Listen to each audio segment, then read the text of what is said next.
1311년 6월 9일 날이 밝아 파란 하늘이 모습을 드러내자 멋들어지게 차려입은 시에나 사람들은 붉은 벽돌로 만들어진 시청사 앞 캄퍼 공장으로 하나둘씩 모여들기 시작했습니다. 그리고 축제의 분위기가 무르익을 무렵 이들 모두는 일사불란하게 한 마리의 큰 흰소가 끌고 가는 수레를 따라 시에나 대성당으로 발걸음을 옮겼습니다. 이날은 두초가 그린 대제단화가 바로 이 시에나 대성당에 설치되는 날이었습니다. 약 3년 전인 1308년 시에나 시는 당대 최고의 명성을 떨치던 예술가 두초 디 부오니세냐에게 마에스타 작품을 의뢰합니다. 1263년 완성된 시에나 대성당은 당시 투스카니 지방에서 그 어떤 성당보다 웅장하고 화려했는데요. 이 성당의 메인 제단을 위해 장식할 최고의 작품이 필요했던 겁니다.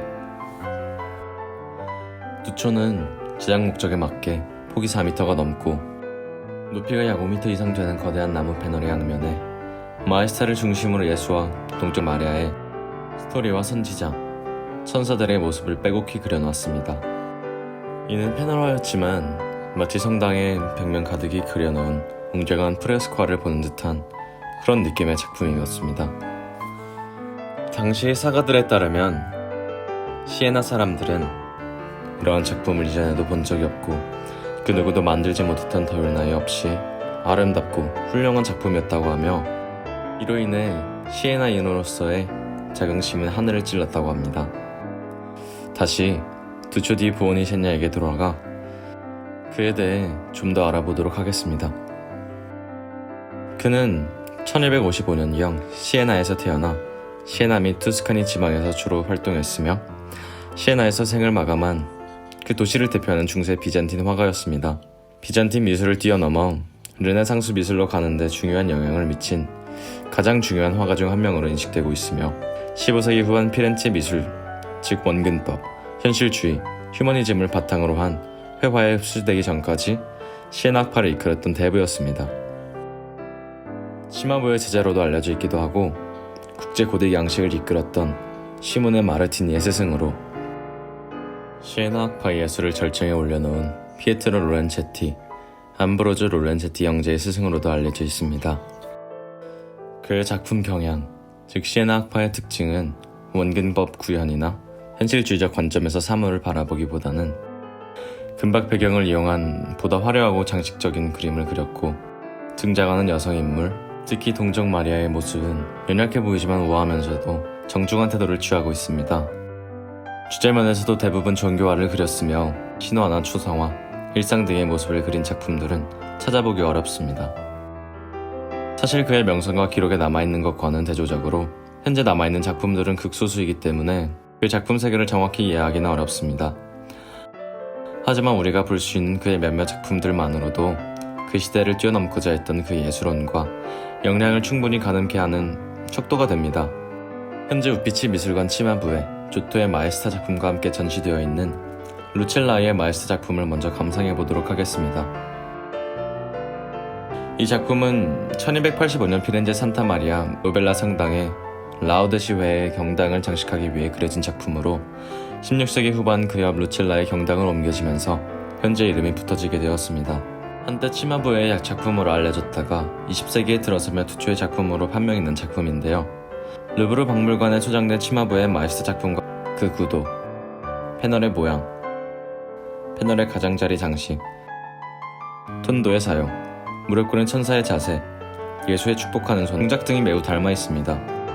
건축 구조물과도 같은 옥좌를 비스듬히 3차원으로 표현을 해 작품의 입체감과 깊이감을 부여하고 있습니다. 그리고 옥좌 뒤편은 복잡한 꽃 모양의 커튼으로 배경을 처리했으며 천의 주름진 모습과 이로 인해 주름진 꽃 모양을 매우 세밀하고 자연스럽게 처리했습니다.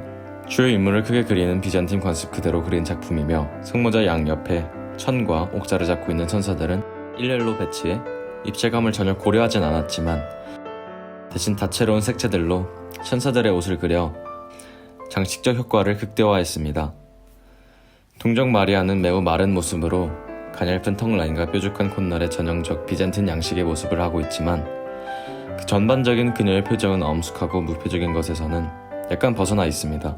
또한 그녀가 꽁꽁 싸매 입고 있는 짙푸른 색의 로브는 가볍고 하늘하늘한 전의 재질을 놀랄 만큼 섬세하게 표현했습니다. 옥자를 잡고 있는 왼쪽 가장 위편의 천사는 성모자와 무언가를 교감하고 있는 듯 동정 마리아와 아기 예수를 진지하게 쳐다보며 곰곰이 어떤 생각에 잠겨있는 듯 합니다. 이 작품은 1308년 시에나시로부터 의뢰받은 작품으로 두초의 대표작이자 현존하는 최고의 중세 작품 중 하나로 평가받는 기념비적인 작품입니다. 현재 메인 패널은 시에나 대성당 박물관에 보관되어 있는데요. 1771년까지 이 대제단안은 원형 그대로 그 자리를 지켰습니다. 하지만 이후 새로운 작품으로 대체되며 이 작품은 조각조각 난 채로 뒷면, 프레델라와 크라우닝 등 여러 부분들이 전 세계에 흩어지게 되었습니다. 따라서 우리가 보는 이 작품은 여러 학자들의 연구에 의해 컴퓨터로 재건된 작품으로 현재까지도 몇몇 조각들은 못 찾고 있습니다. 앞면 메인 패널에는 옥저에 앉은 성모자와 함께 성인들과 천사들이 그 주위를 둘러싸고 있으며 예수의 12제자들이 그 위에 일렬로 늘어서 있습니다. 크라우닝 부분에는 동정 마리아의 성모 영부와 죽음, 장례식 관련 등 총 6장면으로 구성되어 있는데요. 프레델라에는 예수의 탄생과 어릴 적 이야기 7장면과 6명의 구약 선서의 선지자들이 함께 등장합니다. 주요 인물을 크게 그리며 좁은 턱의 달걀형의 얼굴과 작은 입을 하고 있는 동정 마리아의 외형은 전형적 비잔틴 회화 양식을 따른 것입니다. 하지만 동정 마리아의 전반적 얼굴 표정은 다소 부드러우며 모정이 녹아있으며 따뜻하면서도 우아하게 아기를 안고 있는 모습은 현실에 보다 가까운 모습을 그리려 한 노력이 엿보이는 부분입니다. 동정 마리아가 입고 있는 하늘거리는 옷의 재질은 가볍고 고급스러운 느낌이 나며 아기 예수의 투명한 옷 재질은 매우 우아하면서도 정교하게 표현되었습니다.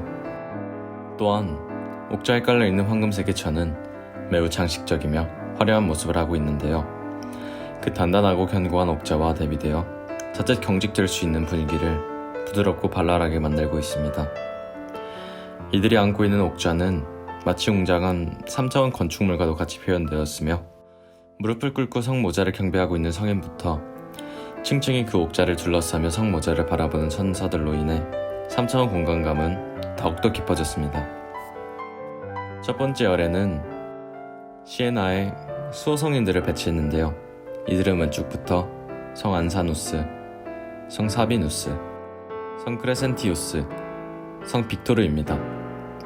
그 윗열, 성모자 왼편에는 순교의 종려 나뭇가지를 들고 있는 알렉산드리아의 성 카테리나, 자신을 참수한 칼을 들고 있는 성 바울, 그가 쓴 요한복음이 있는 성경을 들고 있는 성 요한이 있으며 오른편으로는 낙타털로 만든 옷을 입고 있고 십자가를 들고 있는 세례 요한, 복음을 상징하는 성경을 들고 있는 성 베드로, 라틴어로 양이라는 뜻의 이름을 가진 성 아그네스가 서 있습니다. 그리고 수많은 천사들은 경직되고 엄숙한 분위기에서 벗어나 각각 자유로운 자세로 서로 다른 곳을 향해 바라보고 있습니다. 제일 윗단에는 예수님의 제자들을 배치시켰습니다. 크라우닝 부분에 그린 동정 마리아 작품들에서는 건물의 입체적 구조 표현과 구조물을 통한 3차원 공간감의 극대화, 현실에서 일어난 사건임을 알리는 스토리라인 뒤에 건물과 자연의 배경,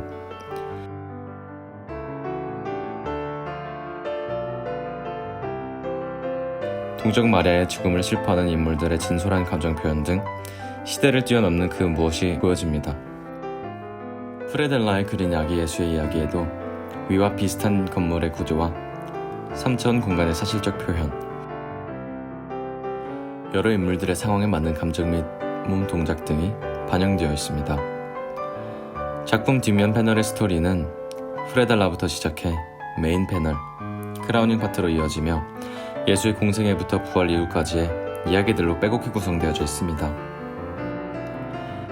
프라델라에는 예수가 공생애를 시작하며 마귀에게 유혹을 받는 장면을 시작으로 제자를 부르시는 장면, 기적을 행하시는 장면들, 예수의 변형 등 총 9개의 작품으로 구성되어져 있으며 이 중 8개가 현존합니다.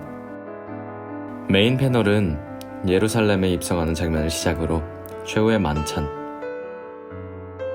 유다의 배신, 예수의 순환, 십자가에 달려 돌아가시고 부활한 후 엠마오로 가는 두 제자에게 나타나는 장면으로 마무리 짓습니다. 크라우닝 부분에는 예수가 부활한 이후의 그 이야기를 그린 6점으로 구성되어 있는데요. 낙담하고 있는 제자들에게 부활에 나타나신 예수를 시작으로 하늘에 오른 후 성령을 보내는 것을 끝으로 마무리하고 있습니다. 이곳의 작품들 또한 현실주의에 입각해 표현한 건물의 구조, 공간감, 배경에 등장하는 건축물, 자연, 인물들의 감정과 제스처들이 짙게 묻어져 나오고 있습니다. 이상 두 초의 작품들을 살펴보았는데요. 비잔틴 회화의 특징이 그 작품은 비록 짙게 배어져 있긴 하지만 그래도 그 틀을 벗어나려 노력하고 고민했던 흔적들이 그의 예술혼을 통해 작품에 투영된 것이 느껴지시는지요?